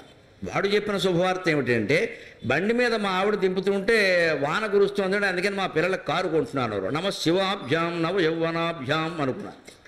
నాకు లేదు కారు, మా బాత్రూములు క్లీన్ చేసేవాడు కారు ఉంది. నాకు అవసరం లేక నేను కొనలేదు, అది వేరే విషయం. నాకు అంత అవసరంగా అనిపించదు. వాడికి పిల్లాడు తడిసిపోతాడేమో అని కారు కొనేద్దాం అనిపిస్తుంది. ఏకంగా అప్పుల పాలైనా సరే జీవితం. ఈ ఆలోచన, నేను వాడిని అనట్లేదు, మిమ్మల్ని అంటలేదు, నన్ను అనట్లేదు, ఎవరిని అనొద్దంటే వాస్తవం ఏమిటో ఆలోచిద్దాం. ఈ ఆలోచన ఎక్కడి నుంచి వచ్చింది అంటే, ఒకే స్కూల్లో అన్ని రకాల వర్గాల పిల్లలు చదువుతుంటే ఒకళ్ళు కారులో రావడం, ఒకళ్ళు బస్సులో రావడం, ఇంకోళ్ళు నడిచి వెళ్ళడం చూస్తుంటే ఈ పిల్లల్లో వేరే భావాలు వస్తున్నాయి. అంటే ధనవంతులైన వాళ్ళు కూడా వాళ్ళ పిల్లల్ని బస్సులోనే పంపాలమ్మా, కారులో పంపకూడదు. అది ధనవంతులకు ఉండాలి క్రమశిక్షణ. అప్పుడు సమాజం మొత్తం బాగుంటుంది. నాకేం లోటండి, మా పిల్లల్ని కారులో పంపిస్తా, విమానంలో పంపిస్తా. ఎవరిని ఎలా పంపిన వాడినైనా తల్లిదండ్రులను బాడిగట్టే పంపిస్తారు వాళ్ళు. చివరికి విమానంలో పంపరు. డబ్బున్న వాళ్ళే ఆలోచించాలి ఈ విషయాన్ని. డబ్బున్నవాడు పోజు కొట్టేస్తూ ఉంటే ఎక్కడికక్కడ ఆ కష్టపడేవాడికి ఏమనిపిస్తుందంటే, శ్రమజీవికి నేను ఎంత కష్టపడినా ఏదో దొంగతనం చేసినా సరే నా కుర్రాన్ని కారులో పంపాలి. నేను చదువుకోలేదు, వాడు చదువుకోవాలి. నేను పాచి పని చేశాను, వాడు చేయొద్దు. ఈ పట్టుదల వాళ్ళలో వచ్చేసిందండి. ఇవాళ పని మనుషులు దొరకట్లేదు మీకు. ఎవరినెవరు చెడగొడుతున్నారో తెలియట్లా. నీకు డబ్బు ఉన్నది సమాజానికి అర్పణ చేయడానికి, దాన ధర్మాలు చేయడానికి, త్యాగం చేయడానికి. 3వ తరగతి కుర్రాన్ని కారులో బడికి పంపడానికి కాదా ఏ పెద్ద మనిషి. వాడు చచ్చినట్టు నడిచి వెళ్ళాల్సిందే. కొంచెం పెద్ద అయితే సైకిల్ అంతే. డిగ్రీ దాటే వరకు మోటార్ సైకిల్ పని ఏంటంటే అసలు కొనిసాం అందరికీ. 7వ తరగతిలో ఫోన్ ఇచ్చాం, 10వ తరగతిలో బండి ఇచ్చాం, 12వ తరగతిలో గర్ల్ ఫ్రెండ్ వాడు చూసుకున్నాడు, గొడవలేదు ఇంకా. అది మన ఇవ్వంగా వాడు చూసుకున్నాడు, వెనకాల ఎక్కించుకున్నాడు. ఇక మళ్ళీ పిల్లలు చెడిపోయారు. చెడగొట్టింది మనమే డబ్బులు ఇచ్చి. ఎవడేమన్నాడు 10వ తరగతిలో బండి. హై స్కూల్ దగ్గర కూర్చున్న బళ్ళు కనపడుతున్నాయండి. గవర్నమెంట్ హై స్కూల్ దగ్గర కూడా 10వ తరగతి కుర్రాడికి బండి. వాడు వయసు ఎంత? టెండూల్కర్ కూడా అటువంటి వాహనం ఉంటుందో ఉండదు, అంత షోక్గా ఉంటాయి. అలా చూసిన వాళ్ళని గమనించండి. ఆర్థిక స్థితితో నిమిత్తం లేకుండా పిల్లలు ఎప్పుడు పోల్చుకుంటారు. కాబట్టి వాళ్ళు ఎందుకు అలా ఉన్నారు, మేము ఎందుకు ఎలా ఉన్నాం, వాళ్ళు ఎందుకు అలా ఉన్నారు, మేము ఎందుకు ఎలా ఉన్నాం, ఈ మాటలు ఇంటి దగ్గర అంటూ ఉంటారు. అందుకని వీళ్ళు కూడా దోపిడీ మొదలుపెట్టారు. అవసరం లేకపోయినా సరే కొంటున్నారు. బ్యాంకులు అప్పులు ఇస్తున్నా తీసుకుంటారు, కొడతారు, కడతారు, అది వేరే విషయం కొనేస్తారు. నా పిల్లలు కారులో వెళ్ళాల్సింది, ఎందుకంటే నేను ఎక్కడ అంటూ తవ్వుతున్నానో వాళ్ళ పిల్లలు పెడుతున్నారు, నా పిల్లలు వెళ్ళాల్సిందే. ఇది దీనికి మొత్తం వ్యవస్థకి భగవంతుడు చెప్పిన సమాధానం ఏమిటి? నువ్వు చేసే పని ఏదో సక్రమంగా చేయకుండా ఇంకోటితో ఎందుకు పోల్చుకుంటున్నావు? యజమాని కష్టాలు యజమానికి ఉన్నాయండి, నౌకర కష్టాలు నౌకరకు ఉన్నాయి. సీత కష్టాలు సీతకుంటే పీత కష్టాలు పీతకున్నాయి. పీత మనకి చెబుతుందా? సీత వాల్మీకి చెప్పింది ఇంత పొడుగు రాశాడు ఆయన. పీత ఎవరికి చెప్పలేదు కాబట్టి ఎవడు రాయలేదు. పీత కష్టాలు లేవా? దాని కష్టాలు దానికి ఉన్నాయండి. పీత గర్భం ధరించింది అంటే పిల్ల బయటికి రావాలంటే చచ్చిపోతుందమ్మా. సీతాదేవి సహా లోకంలో ఎవరికి అంత కష్టం లేదు. పీత కష్టం ఉంది నిజంగా. ఎండ్రికాయ అది గర్భం ధరించింది, పిల్లలు బయటికి ఎలా వస్తాయండి? దానికి బయటికి రావడానికి ఏం లేదండి. కడుపు చీల్చుకుని వస్తాయమ్మా, తల్లిపేత చచ్చిపోవలసిందే, ఇంకో మార్గం లేదండి. అయినా పిల్లలకంటుంది అది త్యాగమూర్తి, తన బతుకు పోగొట్టుకుంటుంది. అంటే పీత కష్టాలు పీతకున్నాయి. పీతకు రాయడానికి వాల్మీకి లేడు, మరి సీతకున్నాడు కానీ. అందుకే తెలుగులో సామెత సీత కష్టాలు సీతకుంటే పీత కష్టాలు పీతకున్న కష్టాలు లేనివాడు ఎవడు పో అన్నారు. మనం ఇంకొకరితో పోల్చుకోకుండా, సాటి పని మనుషులతో సాటి యజమానులతో కూడా పోల్చుకోకుండా, ఉద్యోగంలో కానీ వ్యాపారంలో కానీ వ్యవసాయంలో కానీ ఎందులో ఉన్నా మన పని ఏదో మనం చేసి శ్రావణ మాసం శనగలు తిన్నాం చేతులు కొడుక్కున్నాం అన్నట్టుగా ఆ విషయాన్ని పరమేశ్వరార్పణం చేసి వదిలేస్తే స్వకర్మణాతమభ్యర్చ, నీ పని వల్లనే నీకు మోక్షం వస్తుంది, దానికి అవసరమైన జ్ఞానం కూడా నేను ఇస్తా అని భగవద్గీతలో వాగ్దానం చేశారండి పరమాత్మ, కృష్ణ పరమాత్మ. మనం ఆ పని మీద శ్రద్ధ పెట్టాలి, పని మీద శ్రద్ధ పెట్టాలి. నా పని బాగాలేదు, వారి పని బాగుంది, నాకు ఆదాయం తక్కువ, వాడికి ఆదాయం ఎక్కువ. అసలు ఈ పోలికే మొత్తం ప్రపంచాన్ని నాశనం చేస్తుంది. ప్రపంచంలో అన్ని చీలికలకి పీలికలకి మొత్తం పోలికే కారణం. అక్కతో పోల్చుకోవడం, అన్నయ్యతో పోల్చుకోవడం, తమ్ముడితో పోల్చుకోవడం, సాటి కులం వాళ్ళతో పోల్చుకోవడం, పక్కింటి వాళ్ళతో పోల్చుకోవడం, ఎంతసేపు పోల్చుకోవడమే సరిపోయాయి. చేసే పని ఏదో చేసుకుని మంచం వాల్చుకుని పడుకుంటే సరిపోయేదానికి, వాల్చుకుంటే సరిపోయేదానికి పోల్చుకోవడం దీనికి పని లేక. మరి పని మనం చేసాం, పడుకుందాం వ్యాకెంట్ అయిపోయాయి. శుభ్రంగా పని చేసాం, వాల్చుకో, పోల్చుకోవడం ఎందుకు, పడుకో. మొదలు పెట్టేస్తాం వెంటనే డిస్కషన్. ఎక్కడ కష్టపడుతున్న ఆవిడ దగ్గరికి వెళ్ళి ఎంతో కష్టపడి తప్పుతుంది ఏటమ్మా, తప్పుతుంది కాబట్టి చేద్దామా, ఆనందంగా చేయాలి. తప్పుతుంది కాబట్టి అది దరిద్రపు మాట, తప్పుతుంది ఏంటి అంటే చేయడం ఇష్టం లేదన్నమాట. ఇష్టం లేనప్పుడు మానేరాదా, మానరు, చేస్తూనే తప్పుతుంది ఏంటి, తప్పుతుంది గిరిటలు బదులు కొట్టి గిన్నె బదులు కొట్టి చెప్తే ఏం ఉపయోగం, బొర్ర బదులు కొట్టుకుంటాం. ఆ వండే రెండు మెతుకులేవో ఆనందంగా వండి పడేస్తే వాళ్ళు తింటారు కదా. ఈ మగాడు అంతే, బయటికి వెళ్ళి ఏదో కష్టపడతాడు, వాడాళ్ళు ఉద్యోగాలు చేసి కష్టపడుతుంది. ఎందుకంటే తప్పట్లేదండి, తప్పట్లేదని కష్టపడడం ఏంటమ్మా, నాకు ఇష్టమై కష్టపడుతున్నాను ఎందుకు చెప్పరండి అంటే మన ఎవ్వరికీ మనం చేసే పని మీద గౌరవం లేదు, ప్రేమ లేదు. దాని నుంచి తప్పించుకుందామని చూస్తున్నాం మనం. బడికి సెలవిస్తే పిల్లలు ఆనందిస్తే పర్వాలేదండి, ఉపాధ్యాయులు కూడా ఆనందిస్తున్నారు అంటే వాళ్ళ పనిలో వాళ్ళకే ఆనందం లేదన్నమాట. అర్థమైపోయింది వ్యవహారం. మాస్టర్లు ముందు ఆనందిస్తున్నారు, ఎందుకని వాళ్ళకే ఇష్టం లేదు పాఠం చెప్పడం. కానీ మన జీవితం అంతా ఆ పాఠం చెప్పడం వల్లే నడుస్తుంది, ఆ జీతం అక్కడదేనే. మరి ఆ వృత్తి మీద మనకెందుకు గౌరవం లేదు, దాన్ని మొత్తం పేమెంట్ కింద భావిస్తున్నాం. విశ్వమంతా ఒక్కటే, విశ్వమంతా ఒక్కటే అని భావించగలిగితేనే విష్ణు సహస్రం లాంటివి అర్థమవుతాయి. అది భావించడం భీష్ముడు లాంటి వాడు కూడా కష్టమైంది. అందుకే విష్ణు సహస్రం చెబితే కానీ ఆయనకి మోక్షం రాలేదు. స్మరించినంత మాత్రమే చేతనే జన్మ సంసార బంధనాలు పోతాయని చెప్పేసి విష్ణు సహస్రం ప్రారంభంలోనే పెద్దలు చెబుతూ ఉంటే జీవితాంతం కృష్ణస్మరణ చేసినటువంటి భీష్ముడికి మోక్షం రాకపోవడం ఏంటండి? ఎందుకు రాలేదో పోతన గారు భాగవతంలో ఒక పద్యంలో చెప్పాడు స్పష్టంగా. హయరింకాముఖ ధూళి ధూసర పరిణ్యస్థాలకోపేతమై హయరింకాముఖ ధూళి ధూసర పరిణ్యస్థాలకోపేతమై రయజాత శ్రమతోజ బిందుయుతమై రాజిల్లు నిమోముతో జయమున్ పార్థునకిచ్చు వేడ్క అని నా శస్త్రాగతిన్ చాలా నొచ్చియు పోరించు మహానుభావుని ఎదలో చింతింతు నశ్రాంతమున్. విష్ణు సహస్రం చెప్పడానికి ముందు 10వ రోజు యుద్ధంలో పడిపోయిన తర్వాత తాతగారు ఎలా ఉన్నారో చూద్దామని కృష్ణుడు పాండవులు అందరూ ఓసారి వెడితే యుద్ధం ముగిశాక వెడితే భీష్ముడప్పుడు కృష్ణస్తవం చేస్తున్నాడు, కృష్ణుడిని స్మరిస్తున్నాడు. త్రిజగన్మోహన నీలకాంతి తను ఉద్దీపింప ప్రాభాత నీరజ బంధు ప్రతిమానచేలముపజిన్ రంజిల్ల నీలాలక వ్రజ సంయుక్త ముఖారవిందము అతిసేవ్యం వై విజృంభింప మా విజయం చేరెడు వన్యకాడు, మా విజయం చేరెడు వన్యకాడు మది నావేశించు నెల్లప్పుడు. హయరింఖాముఖ ధూళి ధూసర పరిణ్యస్థాలకోపేతమై రయజాత శ్రమతోజ బిందుయుతమై రాజిల్లు నిమోము మోముతో జయమున్ పార్థునకిచ్చు వేడ్క అని నా శస్త్రాకతించాల నొచ్చియు పోరించు మహానుభావుని ఎదలో చింతింతున శ్రాంతమును కుప్పించి ఎగసిన కుండలంబుల కంతి గగన భాగం బెల్ల కప్పికొనగ కుప్పించి ఎగసిన కొండలంబుల కంతి గగన భాగం బెల్ల కప్పికొనగ ఉరికిన నోర్వక ఉదరంబులోనున్న జగముల వ్రేగున జగతి కదల చక్రంబుతో తెంచి చనుదెంచు రయమున పైనున్న పచ్చని పటముజ్జారా నమ్మితి నాలావు నగుబాటు సేయక మన్నించుమని క్రీడి మరనదిగువ కరికి లంఘించు సింగంబు కరణి మెరసి నేడు భీష్ముని చంపుదు నిన్నుగాతు విడువు అర్జున అనుచు మద్విశిఖ వృష్టి తెరలి చనుదెంచు దేవుండు దిక్కునాకు.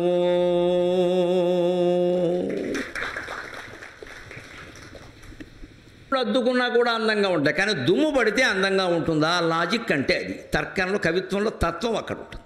ఇప్పుడు ఔచిత్యం లేకుండా కవిత్వం ఉండకూడదు. ఔచిత్యం ఏమిటంటే దుమ్ము పడితే అందంగా ఉంటుందా? మరి ధూళి దూసర పరిన్యస్తా అన్నాడు పోతన గారు. వ్యాసుడు కూడా చెప్పాడు ఆ మాటని. పోతన గారు ఏమీ కల్పించింది కాదు, వ్యాసుడు చెప్పిన మాట ఈయన తెలుగులో చెప్పాడు. దుమ్ము పడితే ఎలా అందంగా ఉంటుందండి? ఆ దుమ్మును శ్రీకృష్ణుడు ఆభరణంగా భావించాడు. ఎందుకు భావిస్తాడు? భగవద్గీతను అర్జునుడు మాత్రమే విన్నాడు అనుకోవడం పొరపాటు. అశ్వాలు కూడా విన్నాయి. 4 గుర్రాలు ఉన్నాయండి అక్కడ. 4 గుర్రాలు కూడా విన్నాయి. గుర్రాలకి దేవుడు భాష అర్థమవుతుంది. మన భాష అర్థం కాదమ్మా, దేవుడు భాష అన్నిటికీ అర్థమవుతుంది, సమస్త జీవులకి అర్థమవుతుంది. దేవుడు భాషలో మాట్లాడడమా మౌనమే నీ భాష ఓ మోగ మనస్స. దేవుడు భాష మౌనం. మనం దేవుణ్ణి చూడాలి అంటే మౌనంగా ఉండాలి. ముందు నోరు మూసుకుంటే దేవుడు కనపడతాడు. మాట్లాడకుండా ఉండడం అని అంటారు. మాట్లాడకుండా ఉండడం మౌనం కాదు, మాట్లాడాలని అనిపించకపోవడం మౌనం అన్నాడు ఆయన. అది మౌనం. అది ఎంతమంది పాటిస్తున్నామో చూడండి. మాట్లాడాలని అనిపించకూడదు అసలు. అంటే మన మనస్సులో కూడా ఆలోచనలు రాకూడదు, అది మౌనం. దాన్ని కాష్ఠ మౌనం అంటారు. కాష్ఠం అంటే కట్టెకి మనస్సు ఉంటుందా? దానికి ఆలోచనలు ఉంటాయా? అటువంటి కాష్ఠ మౌనంలోకి వెడితే కానీ భగవతత్వం తెలియదని యోగ వాసిష్టంలో స్పష్టంగా చెబుతారు. కాష్ఠ మౌనం అంటారు దాన్ని, దారు మౌనం అంటారు దాన్ని. రమణ మహర్షి చెబుతాడు, మాట్లాడకపోవడం కాదయ్యా, కొందరికి మాట్లాడాలని ఉంటుంది, అవకాశం లేక మాట్లాడరు.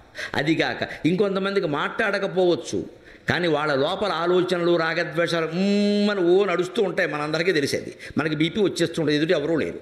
ఎందుకంటే మనం ఊహించేసుకున్నాం ఇక్కడ, వాడు ఎవరో ఎదురుగా ఉన్నట్టు మనతో వాదిస్తున్నట్టు అని ఎరిచిపోతున్నాం ఇక్కడ. ఒక్కోసారి పైకి అనేస్తాం, పక్క వాళ్ళు ఎవరో అంటారు, ఏం లేదంటాం, వాళ్ళు వాడే కొనుక్కున్నాడంటారు. ఇగో ఇది కూడా ఆగిపోవాలి. పైకి కొనగడం కాదు, లోపల ఆలోచించడం కూడా ఆగిపోవాలి. అది సంపూర్ణ మౌనం. భగవంతుడు ఆ సంపూర్ణ మౌనంలో ఉంటాడు. అటువంటి మౌనంలో ఉండగలిగితే అన్ని జీవుల భాష అర్థమవుతుంది. అన్ని జీవులకి ఆయన ఏం చెప్పదలుచుకున్నాడో దాన్ని చెప్పగలుగుతాడు. కమ్యూనికేట్ చేయడం అంటారు. అందువల్ల కృష్ణుడు భగవద్గీత అశ్వాలు కూడా ఉన్నాయి. భగవద్గీత తాత్పర్యం ఏమిటి? కర్మణ్యేవాధికారస్తే మా ఫలేషు కదాచన మా కర్మఫలహేతుర్భూర్మాతే సంగోస్త్వకర్మణి. నీ పని నువ్వు చెయ్యి. కర్మణ్యేవాధికారస్తే, పని చేయడం వరకే నీ బాధ్యత. మా ఫలేషు కదాచన, ఫలితం గురించి ఆలోచించుకో, ఆ ఫలితాన్ని నాకు వదిలే, నేను చూసుకుంటా అన్నాడు. అందుకని అశ్వాలకు అర్థమైంది ఆ విషయం. ఓహో, కౌరవుల పక్షాన ఉన్నా పాండవుల పక్షాన ఉన్నా మన పని మనం చెయ్యాలి. మన పని అంటే పరిగెట్టబట్టే దుమ్ము రేగింది. అందుకని పరిగెట్టే దాన్ని శ్రీకృష్ణుడు అలంకారంగా భావించాడు. అది భగవత్తత్వం. నువ్వు దుమ్ము ఇచ్చినా సరే తీసుకుంటాడు ఆయన. ఎందుకంటే అది పని చేసి ఇచ్చావు, దోచుకుని ఇవ్వలేదు. ఎవరినో దుమ్ము చేసి మనం దుమ్ము ఇవ్వకూడదు. దొంగ వ్యాపారాలు చేసి, స్మగ్లింగ్లు చేసి, బ్లాక్ మార్కెటింగ్ చేసి, ఓట్లు కొనేసి మనం అన్ని దుమ్ము కొట్టుకుపోయే పనులు చేస్తాం. దేవుడికి మాత్రం గజమాల, 60 గజాల మాల వేసేస్తాం. ఒక పెద్ద దాని మధ్యలో మెడపెట్టి పెద్ద ఫోటో ఇక్కడ బలిగిపోయే మేకలాగా. నువ్వు చేసే వ్యాపారమే, నువ్వు చేసే రాజకీయం ఏమిటి, నువ్వు చేసే జీవితం ఏమిటి, అసలు నువ్వు ఎంతమందిని దుమ్ము కొట్టుకొచ్చావు, నీ వల్ల ఎంతమంది దుమ్ము కొట్టుకుపోయారు?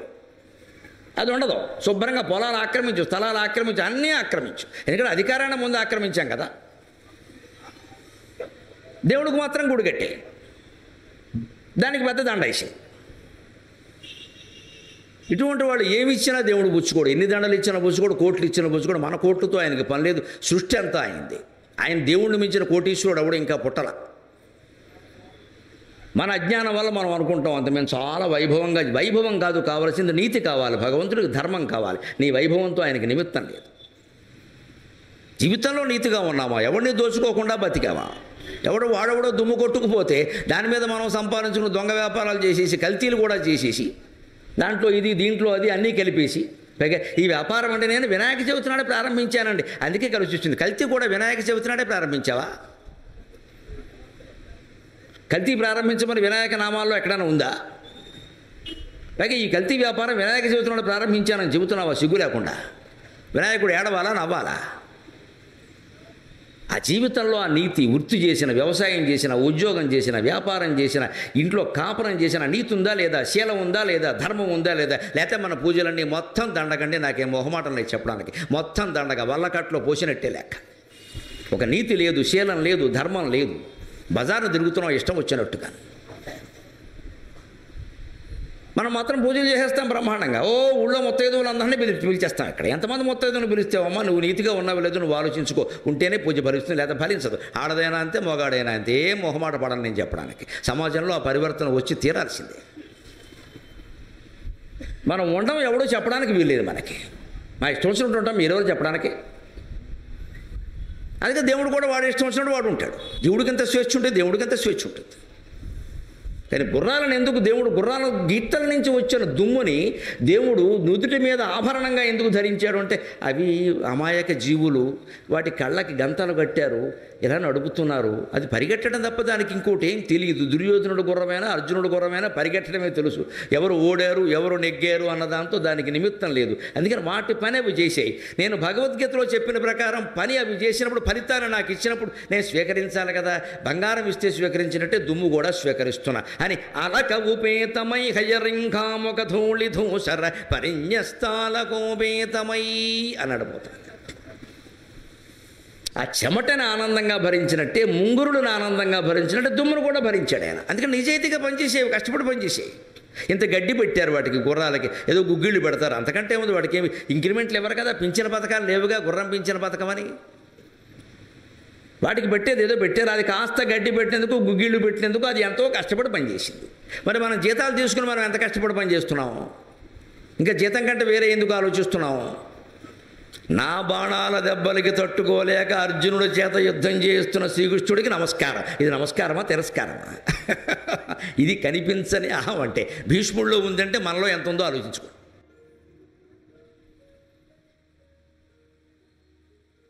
ఆ మాట మన నోటమాట రాకూడదు, మనస్సులో ఉండకూడదు. ఎంత సత్కారం చేసినా సరే, ఎంత వైభవంగా ఏది చేసినా సరే, పైకి మాత్రం అనేస్తాం మనం, అంతా భగవంతుడు దయండి మాదేం లేదండి అంటాం మనం. లోపల మాత్రం ఎంత చేసాం ఏమైంది అంటాం, అయిపోయింది ఇక్కడ. పైకి ఎవడో మెచ్చుకోవడం కోసం భగవంతుడు దయ అంటాం, లోపల ఇంట్లోకి వచ్చేసరికి మాత్రం చాలా కష్టపడ్డారు మనకేం వచ్చింది ఇక్కడ అంటే నిజమే అంట అంతే. ఇంకేం ఏమి రావాలని చేసావు, ఏదో రావడం కోసం చేసావు అన్నమాట. చేయడంలో నీకు ఆనందం లేదు. నా బాణాల దెబ్బలకు తట్టుకోలేక ఇబ్బంది పడిపోతూ అర్జునుడి చేత పోరాటం చేయిస్తున్న కృష్ణుడికి నమస్కారం అంటే ఇది నమస్కారమా తిరస్కారమా? అది మనిషిలో భీష్ముడంతటి వాడిలో 257 సంవత్సరాలు బ్రహ్మచర్యాన్ని పాటించి బతికి మహాతపస్వి అయిన భీష్ముల్లో ఇంకా కించిన్ మాత్రం అంగుళంలో 6వ వంతు అహం ఉండిపోయింది అక్కడ. అందుకే భగవంతుడు దొరకడు, మోక్షం రాదు. కింద పద్యంలో కూడా అంటున్నాడు ఆయన, తక్కువ కూడా కాదు. మద్విశిఖ వృష్టి తెరలి చనుదించు దేవుండు దిక్కు నాకు, నా బాణాల దెబ్బలకు తట్టుకోలేక నా మీద చక్రాయుధాన్ని ధరించాడే నన్ను చంపడం కోసం. కరికి లంఘించు సింగంబు కరణి నేడు భీష్ముని చంపుదు నిన్నుగాతు విడువు మర్జున అనుచు అనుచు మద్విశిఖ వృష్టి తెరలి చనుదించు దేవుండు దిక్కు నాకు. ఏనుగున సింహం చీల్చి చంపినట్టుగా ఇవాళ భీష్ముడి సంగతి తేలుస్తా అని శ్రీకృష్ణుడు శాంతమయమూర్తి, ప్రేమమయమూర్తి అన్నవాడు కూడా క్రోధమయమూర్తి నా కోసం వచ్చేసాడే. అటువంటి శ్రీకృష్ణుడిని శరణ వేడుతున్నా. అంటే నా వల్ల కోపం వచ్చింది, నా వల్ల దెబ్బ తిన్నాడు, నా వల్ల ఎంత వచ్చిందని ఉందా లేదా? ఈ నా వల్ల పోతే కానీ ఎవడి వల్ల కాదు మోక్షం. ఇది ఆ పద్యాలు విన్నటువంటి కృష్ణుడు మన వాడికి ఇంకొంచెం కోచింగ్ అవసరం రా అబ్బాయి, ఎంసెట్ లాంగ్ టర్మ్ అయింది, షార్ట్ టర్మ్ అయింది, కానీ కొంచెం 15 రోజులు క్రాష్ కోర్స్ కూడా ఇవ్వాలి, లాభం లేదని. అందుకే పాండవులతో సహా ఆయన చూడడానికి వచ్చినప్పుడు అందరిలోకి ఉత్తముడైనటువంటి దేవుడు ఎవరు, ఆ దేవుడు యొక్క నామాలు ఎలా ఉంటాయని ధర్మరాజు అడిగితే భీష్ముడు అన్నాడు, ఎదురుగా ఉన్న కృష్ణుడిని పెట్టుకుని ఇంకా మళ్ళీ మాట్లాడతావేమిటయ్యా అర్థం లేకుండా ధర్మరాజు, నీ పక్కన ఉండబట్టి బావమరిది అనుకుంటున్నావు కానీ భగవంతుడు అనుకోవట్లేదే నువ్వు, నీ కర్మది. ఎదురుగా ఉన్నవాడయ్యా దేవతలంతా ప్రార్థించేటువంటి దేవుడు నీ ఇంట్లో చెలియై మేన మరందియై సకుడునై జలజాదాసన ముఖ్య దైవత మనస్సంలగ్న కోటీర పంక్తులకెవ్వ అని పదబ్జపీఠి కడుని గుల్గూర్చు. బ్రహ్మాది దేవతలందరూ ఎవరి పాదపద్మాలు సేవిస్తూ ఉంటారో అటువంటి భగవంతుడు నీ ఇంట్లో చెలియై మేన మరందియై, నీ చెలికాడై బావమరదై మేనమామ కొడుకై నీ దగ్గర ఉంటే నీకు కనపడడం లేదా ఆయన దేవుడి కింద? నువ్వు ఏ జన్మలో ఎంత పుణ్యం చేసేవో, లేకపోతే నీకు బావమరది కింద పుట్టడం ఏంటి? అటువంటి భగవంతుడిని ఎదురుగా పెట్టుకుని ఇంకా ఎవరు గొప్ప భగవంతుడు, ఎవరి నామాలు చెప్పంటావా ఎదురుగా ఆయన ఉంటే అని శ్రీకృష్ణ చూసావా ధర్మరాజు ఎలా మాట్లాడుతున్నాడో నువ్వే చెప్పు అన్నాడు. నేను చెప్పనయ్యా నువ్వు చెప్పమన్నాడు ఆయన. అదేమిటి స్వామి నీ మహిమ నీ ఎదురుగా నేను చెప్పడం ఏమిటంటే నువ్వే చెప్పాలి అన్నాడు. రెండు ఎందుకు పైగా అంటూ శ్రీకృష్ణుడు ఒక మాట అంటాడు, నేను చెప్పడం ఏముందయ్యా, నేను చెబితే శ్రీకృష్ణుడు చెప్పారు అంటారు, నేను చెప్పిన భగవద్గీత ఇప్పటికే ఉంది కదా, అంచేత నాకు రావలసిన పేరేమీ లేదయ్యా, నాకు వచ్చేదేదో వచ్చింది, ఇంకా నేను నా అనవాప్తం అవాప్తవ్యం వర్తయేవచ్చ కర్మని, నాకు రావలసిందంటూ ఏం లేదు, నేను పొందాలనుకున్నది లేదు కాబట్టి పొందలేకపోయింది లేదు, పొందాలనుకున్నదే లేనప్పుడు పొందలేకపోయింది ఏముంటుందండి? కోరిక లేని వాడికి ఏముంటుంది? ఏమి ఇచ్చినా ఒకటే, ఏమి ఇవ్వకపోయినా ఒకటే. వాడు ఏదైనా ఆశిస్తే మనం ఇచ్చింది తీసుకుంటాడు, లేదా సరిపోలేదంటాడు, సరిపోయిందంటాడు, ఎక్కువ ఇచ్చామంటాడు. అసలు ఆశించిన వాడికి మీరు ఏమిస్తారు? ఏమిస్తే మాత్రం వాడు ఉంచుకుంటాడు, ఇంకోళ్ళకి బట్టికెళ్ళి ఇచ్చేస్తాడు, అయిపోయింది అని, లేకపోతే అక్కడే వదిలేస్తాడు. శివకృష్ణుడు అటువంటి వాడు. అందుకని నాకు వచ్చే పేరు వచ్చిందే, కొత్తగా దేవుడికి పేరు వచ్చే దేవుడిని నువ్వే అంటున్నావు కదా, అంచేత నా పేరు మీద మళ్ళీ భగవద్గీత ఉన్నట్టుగా విష్ణు సహస్రం కూడా ఉండడం నాకు ఇష్టం లేదయ్యా. నీ వంటి వాడు చెబితే భీష్మోవాచ భీష్మోవాచ అని 10 సార్లు వస్తుందయ్యా విష్ణు సహస్రంలో. ఆ రకంగా నీ పేరు చిరస్థాయిగా నిలబడుతుంది భీష్మ పితామహ, నువ్వు చెప్పమన్నాడు. అది పైకి చెప్పిన మాట. అంతర్గతంగా ఉద్దేశం ఏమిటి అంటే ఈ నామాలన్నీ వరుసగా భగవంతుల్లోనే మనస్సును చేర్చి ఆత్మస్థితిలో ఉండి చెబితే అప్పుడు ఈయనకి సంపూర్ణంగా నేను అనే భావన పోతుంది. మనం కూడా ఈ 3 రోజుల్లో వీలైనంత వరకు ఆ నేను నాది అనే భావాలు, అహంకారం మమకారం ఏదైనా సరే కాస్త తగ్గించుకునే ప్రయత్నం చేద్దాం. పూర్తిగా తెంచేసుకోవడం అనేది అసాధ్యం, కానీ తగ్గించుకునేటువంటి ప్రయత్నం చేద్దాం.